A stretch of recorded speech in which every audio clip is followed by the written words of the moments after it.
quand on se trouve dans une situation comme on l'est en Afrique, où il faut être excessivement souple, où l'Afrique nous a appris énormément de choses dans les services financiers, où il faut segmenter les offres, où il faut être proche des gens, où il faut avoir des coûts très très bas, où il faut être dans du temps réel absolu, etc., etc. Bon, ben là, les banques n'ont pas les outils. Et donc, en tout cas, aujourd'hui, elles commencent à regarder ces outils. Donc, on est un peu au début d'une nouvelle phase bancaire qui est en train d'arriver.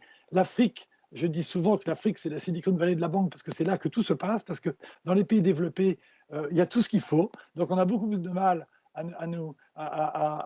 changer, parce que changer, c'est un effort, alors qu'en Afrique, on a parlé d'inclusion financière, ben, il y a évidemment un énorme potentiel pour les banques de se développer avec ces nouvelles technologies. Alors, le sujet aujourd'hui, c'est le rapport de force qu'il peut y avoir entre un opérateur télécom et une banque. Moi, je dirais que l'opérateur télécom, il fait son métier, qui est de servir ses clients et de servir, de lui offrir tout ce que le client a besoin et qu'il sait fournir, typiquement la mobile money.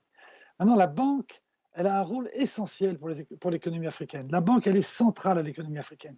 Et il est donc indispensable que les banques se développent, que ce ne soit pas dans un environnement de guerre, mais de coopération, ça, je suis d'accord avec ça, mais c'est surtout qu'il faut assurer à la banque la place qui lui revient, c'est-à-dire la place de la collecte de l'épargne locale pour pouvoir, je dirais, mobiliser l'épargne locale pour pouvoir financer l'industrie, financer l'économie, financer le commerce. Et ce rôle-là, il ne peut pas se faire si la banque n'a pas des services financiers à vendre. Parce que le client, s'il a de l'argent dans la poche, il ne va pas le mettre à la banque pour que la banque fasse des prêts. Il va le mettre là où c'est pratique, là où il y a un service financier, typiquement du paiement. Et donc, c'est là où il y a une sorte de difficulté, c'est que la banque, elle va chercher à développer forcément des services pour les gens, afin que les gens mettent leur argent à la banque et qu'ils puissent jouer son rôle de mobilisation de l'épargne locale. Et c'est là où il y a un peu de friction avec les opérateurs télécoms qui, eux, ont pris une place. Et bien sûr, je connais très bien l'histoire. Alors, moi, l'histoire que je préfère, c'est Orange, parce qu'Orange devient une banque. Donc, ça y est, on a une banque qui va financer l'économie si c'est une banque.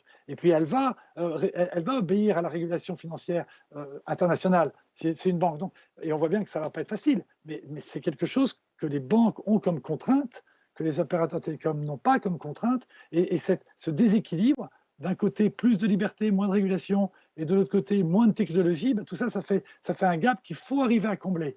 Et mon métier, TACPay, c'est de livrer aux banques les outils qui vont leur permettre de combler ce gap et pouvoir être un acteur avec qui elle pourra, enfin un acteur qui pourra faire travailler d'égal à égal avec les opérateurs télécoms, avec les organismes comme Visa, tous les organismes qui ont des technologies. Je ne parle même pas de ceux qui arrivent. Hein. Il y a eu des mots, Libra, voilà, crypto-monnaie, tout ça. Vous imaginez bien que la banque n'est pas prête à réagir à ça. Bon, ben, notre travail, c'est de lui apporter les outils pour qu'elle le soit, parce qu'on va tous y gagner.